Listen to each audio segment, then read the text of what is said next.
ख्वाब देखा था मोहब्बत का, मोहब्बत की कसम, फिर इसी ख्वाब की ताबीर में मशरूफ था मैं। कुछ ऐसी ही है आज की ये कहानी की शुरुआत में हमें नजर आता है इस कहानी का हीरो, जो मूवी में भी बहुत बड़ा सुपरस्टार होता है, लेकिन सल्लू भाई की तरह ये भी शादी नहीं करना चाहता और फार्म हाउस की तरह मजे लेना चाहता है। और हर दिन वो नई लड़की को डेट करता है और तमाम ऐशो आराम को वो अपनी जिंदगी समझता है। लेकिन वो कहावत है ना कि दूर के ढोल सुहाने होते हैं। दुनिया की नजरों में वो एक अय्याश अमीरजादा है, लेकिन उसकी जिंदगी में सुकून नहीं था कि वो चैन से नींद भी ले सके। वो अपने बेटे के पैसों को पानी की तरह बहाती थी और हर रोज नए शहर में घूमती है और फिजूल खर्ची में तो वो नंबर 1 है। इसके बाद हम इनके मैनेजर को देखते हैं, जो सिर्फ मैनेजर ही नहीं बल्कि पार्क का बचपन का दोस्त भी था। पार्क को बेस्ट एक्टर का अवार्ड मिलता है और स्पीच में वो अपने संघर्ष की कहानी बताता है कि यहाँ तक पहुँचने के लिए उसने बहुत कुछ खोया है और उसका ये सफर इतना आसान नहीं था। यहाँ मूवी की हीरोइन सुमी,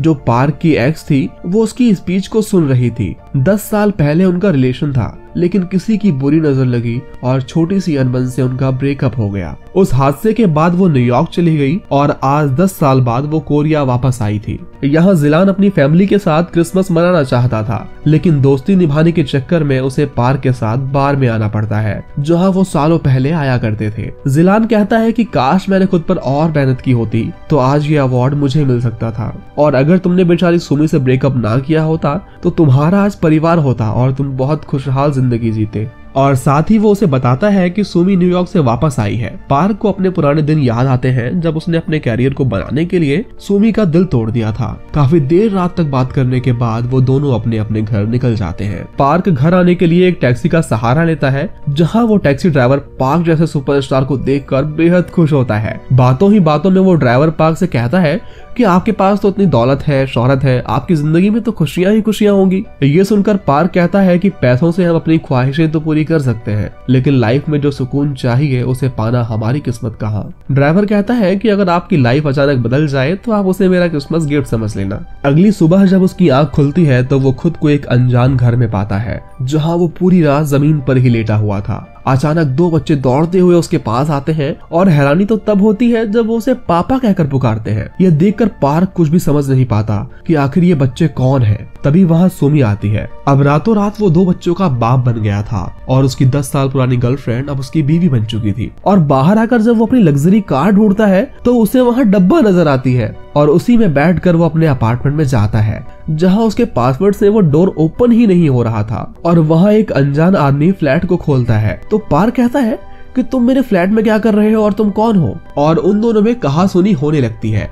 वहाँ गार्ड्स तक आ जाते हैं जो पार्क को ही पकड़ने लगते हैं। पार्क को जरा भी अंदाजा नहीं था कि उसकी लाइफ अब बदल चुकी है। वो उस आदमी की वाइफ से कहता है कि आपका हस्बैंड तो मुझे पागल लगता है, लेकिन आप जरा समझदार नजर आती हैं। आप जरूर मुझे पहचानती होंगी, मैं एक सुपरस्टार हूँ। और ये देखकर वो आदमी अपनी ही वाइफ पर शक करने लगता है कि कहीं इन दोनों का चक्कर तो नहीं चल रहा। अब इससे पहले कि ये झगड़ा और बढ़ता, वहाँ पुलिस आ जाती है और वो पार्क को ही अरेस्ट कर लेती है। और उसकी हरकतों को देखकर पुलिस को भी लगता है कि इसका दिमागी संतुलन ठीक नहीं है। वो खुद को सुपरस्टार बताता है। वहाँ सुमी आती है जो उसकी वाइफ थी और वो उसे वहाँ छुड़ाने आई थी, लेकिन वो कहता है कि ये मेरी वाइफ ही नहीं है बल्कि ये तो मेरी एक एक्स गर्लफ्रेंड है। ऑफिसर सुमी से कहता है कि आपके हस्बैंड को ट्रीटमेंट की सख्त जरूरत है। सुमी कहती है कि वो कोई सुपरस्टार तो नहीं है, लेकिन छोटे मोटे टीवी रोल कर लिया करते हैं। वहाँ से लौटते वक्त उसकी नजर एक टैक्सी पर पड़ती है और उसे टैक्सी ड्राइवर की कही हुई बात याद आती है। उसे लगता है कि इन सब के पीछे उस ड्राइवर का ही हाथ है। वो पूरे शहर में पूछताछ करता है,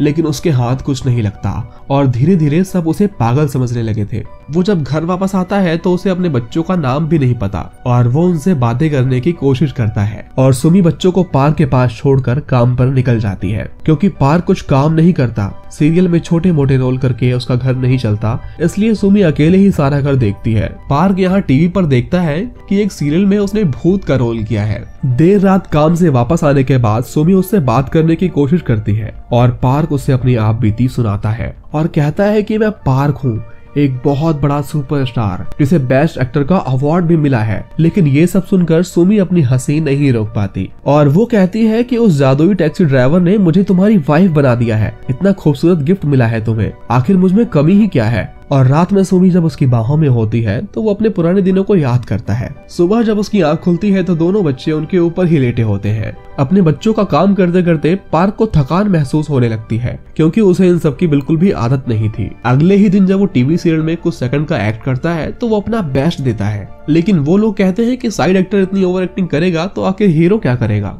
और जब वो निराश होकर एक मूवी देखने जाता है तो पोस्टर पर उसे जिलान की तस्वीर नजर आती है, जो असल जिंदगी में उसका मैनेजर हुआ करता था और साथ ही बहुत अच्छा दोस्त भी था। और वो फौरन जिलान से मिलने पहुंच जाता है, जहां जिलान उसे पहचान लेता है, क्योंकि इस दुनिया में भी वो पुराने दोस्त हुआ करते थे। जिलान कहता है कि तुम्हें याद है आज से 10 साल पहले हम एक ऑडिशन के लिए जा रहे थे, लेकिन तुम सुमी को न्यूयॉर्क जाने से रोकने की वजह से उस ऑडिशन पर नहीं गए और वहीं से मेरी किस्मत बदल गई। लेकिन इतना ऐशो आराम और दौलत शौहरत होने के बाद भी मेरा अपना कोई नहीं है। पार्क को एहसास होता है कि अपनी असल जिंदगी में सुमी को खोकर उसने बहुत बड़ी गलती की थी। घर आकर वो देखता है कि सुमी एक पेंटिंग बना रही थी, और उस दिन अगर पार्क ने उसे न्यूयॉर्क जाने से ना रोका होता तो आज वो बहुत बड़ी आर्टिस्ट होती। इसके बाद वो सुमी के साथ वॉक पर जाता है। बातों के दौरान वो कहता है कि मुझसे शादी करने के लिए तुमने अपने करियर को दांव पर लगा दिया है, लेकिन सुमी कहती है कि मैंने कोई गलती नहीं की है। अगर उस दिन मैं नहीं रुकती तो मैं तुम्हें खो देती और हमारे 2 प्यारे बच्चे नहीं होते। वो कहती है कि करियर भले ही इम्पोर्टेंट है, लेकिन मेरे लिए परिवार ज्यादा मायने रखता है और जो है उसमें मैं बेहद खुश हूँ। सुमी की ये बातें सुनकर पार्क पिघल जाता है और उसे एहसास होता है कि वो कितनी बड़ी गलती कर रहा था। इसके बाद वो सुमी से अपनी मोहब्बत का इजहार करता है और वो दोनों एक दूसरे को किस करते हैं, और इसके बाद से वो अपनी लाइफ को एक्सेप्ट कर लेता है और सुमी और बच्चों के साथ बहुत एंजॉय करता है। अगले सीन में हमें पार्क की मॉम नजर आती है, जो उसे बात बात में ताने मारते हुए कहती है कि कब तक तुम ऐसे छोटे मोटे रोल करते रहोगे, कोई काम धंधा क्यों नहीं करते। इसके बाद वो पार्क को कुछ पैसे देकर कहती है कि आज तुम्हारे पिता की वर्सी है, वहां आ जाना।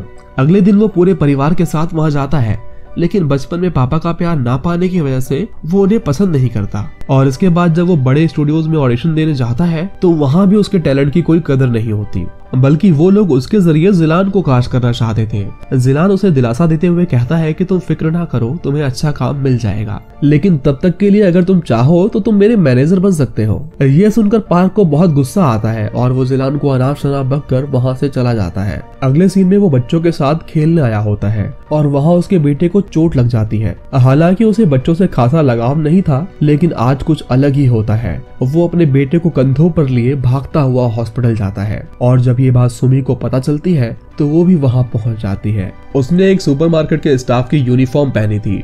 पार्क को एहसास होता है कि सुमी घर चलाने के लिए कितनी मेहनत करती है और ये बात वो इतने दिनों से छुपा रही थी।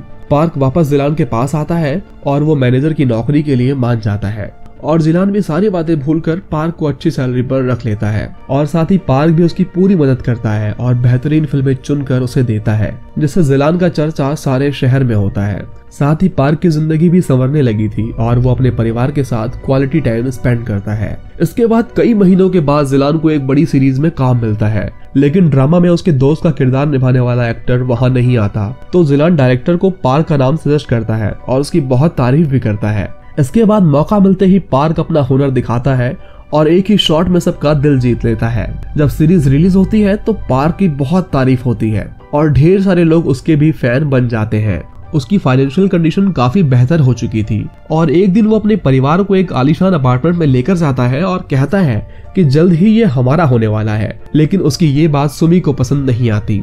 वो कहती है कि हमारा पुराना घर ही बहुत अच्छा है और हम वहाँ बहुत खुश हैं। छोटी सी बात पर उनकी अनबन हो जाती है और ये देखकर दोनों बच्चे रोने लगते हैं। रात में पार्क चैन से सो नहीं पा रहा था क्योंकि उसकी वजह से बच्चे रोए थे और तभी वो उनकी बचपन की तस्वीरें देखने लगता है। सुमी वहां आकर कहती है कि तुमने उस दिन एक कहानी सुनाई थी कि तुम बहुत बड़े सुपरस्टार हो, क्या तुम वैसी ही लाइफ जीना चाहते हो। इस पर पार्क कहता है कि मैं बहुत बड़ा बेवकूफ था, असली सुकून तो परिवार के साथ जीने में है। यहाँ सीरीज खत्म होते होते पार्क की तारीफ हर जगह हो रही थी। इसका चर्चा चारों तरफ होता है, यहाँ तक कि जिलान को इसके लिए बेस्ट एक्टर का अवार्ड भी मिलता है। और स्पीच के दौरान जिलान अपने दोस्त का भी जिक्र करता है और उसकी बहुत तारीफ करता है। ये देखकर पार्क को अपनी स्पीच याद आती है जिसमें उसने सिर्फ खुद की बात की थी। वो कितना सेल्फिश था, जिलान की स्पीच सुनकर वो इमोशनल हो जाता है। अवार्ड फंक्शन के बाद वो दोनों उसी बार में आते हैं जहां वो अक्सर आया करते थे। जिलान कहता है कि मैंने सुना है कि तुम्हें एक बड़ी मूवी का ऑफर मिला था, आखिर क्या वजह थी कि जो तुमने मना कर दिया? पार्क कहता है कि इसके लिए मुझे अपनों से दूर रहना होगा, लेकिन अब मैं उनसे एक दिन भी दूर नहीं रह सकता। कई घंटों बातें करने के बाद वो दोनों टैक्सी से अपने अपने घर की ओर रवाना होते हैं। तभी कॉल पर सुमी और बच्चे उससे क्रिसमस का गिफ्ट मांगते हैं जो लेना वो भूल गया था। लेकिन कॉल करते ही टैक्सी ड्राइवर कहता है कि मेरा ये गिफ्ट तुम्हें कैसा लगा? यह देखकर पार्क हैरान हो जाता है। ड्राइवर कहता है कि आज रात तुम्हारी इस लाइफ में आखिरी रात है और कल से तुम अपनी असल जिंदगी में लौट जाओगे। पार्क उससे बहुत मिन्नतें करता है क्योंकि वो अपनी इस लाइफ में बहुत खुश था, लेकिन ड्राइवर कहता है कि कई साल पहले मैंने भी अपने परिवार को समय नहीं दिया था और मैं नहीं चाहता कि तुम भी वही गलती दोहराओ। यह कहकर वो उसे घर छोड़ देता है। पार्क बहुत उदास था क्योंकि सुबह होते ही सब उससे दूर होने वाले थे। घर आते ही वो बच्चों को हक करके रोने लगता है। इसके बाद सुमी पार्क को उसके और उसके डैड की फोटो दिखाती है जिसमें वो अपने बेटे जैसा नजर आता है। तब पार्क को एहसास होता है कि वो ड्राइवर कोई और नहीं बल्कि उसके डैड थे और हर रोज की तरह सुमी उसे हक करके सो जाती है। लेकिन अगली सुबह जब उसकी आंख खुलती है तो वो अपनी असल जिंदगी में था जहां जिलान उसका मैनेजर था। पार्क को लगता है कि इन सब में 1 साल बीत गया है और वो जिलान से कहता है कि पिछले साल क्रिसमस पर तुमने कहा था कि सुमी वापस आई है। ये सुनकर जिलान कहता है कि ज्यादा चढ़ गई है क्या गुरु? वो पिछले साल की नहीं बल्कि कल रात की ही बात है। वो शहर में वापस आई है और आज उसका बहुत बड़ा आर्ट एग्जीबिशन है और हाँ, कल ही वो न्यूयॉर्क वापस जा रही है। यह सुनकर पार्क भागते हुए सुमी से मिलने निकल पड़ता है जहां आर्ट एग्जीबिशन में सुमी की कई पेंटिंग्स लगी हुई थी, लेकिन एक पेंटिंग उनमें खास थी जिसमें उसने वही घर बनाया था। सुमी पार्क को वहां देखकर हैरान हो जाती है। उसे देखते ही पार्क कहता है कि तुमने ये पेंटिंग कैसे बनाई? जवाब में सुमी कहती है कि ये मेरी इमेजिनेशन है, मुझे जो अच्छा लगता है मैं वही बनाती हूँ। तभी वो उसका हाथ पकड़कर उसी घर के बाहर लेकर आता है जिसकी हूबहू पेंटिंग उसने अपने आर्ट में लगाई थी। पार्क कहता है कि अब मैं फिर से तुम्हें खोना नहीं चाहता और वो उससे माफी भी मांगता है, लेकिन सुमी आज भी उससे बेइंतहा प्यार करती थी और वो दोनों एक दूसरे को किस करते हैं। और अगले ही सीन में हम 2 साल बाद का सीन देखते हैं जहां उनके जुड़वा बच्चे हो चुके थे और वो दोनों अपने परिवार के साथ बहुत खुश थे। और इसी के साथ ये कहानी यही खत्म होती है। जल्द मिलते हैं एक नई वीडियो में एक नई कहानी के साथ।